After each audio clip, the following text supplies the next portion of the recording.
আমি ওই দিন যখন বাংলা সবাই খুশি হইতেছিল না, আমি তখন বললাম দেখবি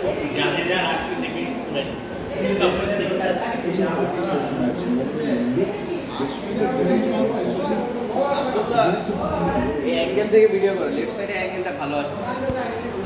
হ্যাঁ হ্যাঁ, এখান থেকে সুন্দর আসতেছে, সুন্দর ভিডিও। ব্যান্ডাম দিয়ে দিই, প্যান্টিক করে দিই। সোনি টিভিতে কিছু কম যায় নাকি? কে চেক করতে হবে, ঠিক করতে হবে, আপনাদের চেক করতে হবে। এই যে আপনাদের দেখে দিচ্ছি KLV32BX33020 299311774 ওকে মিস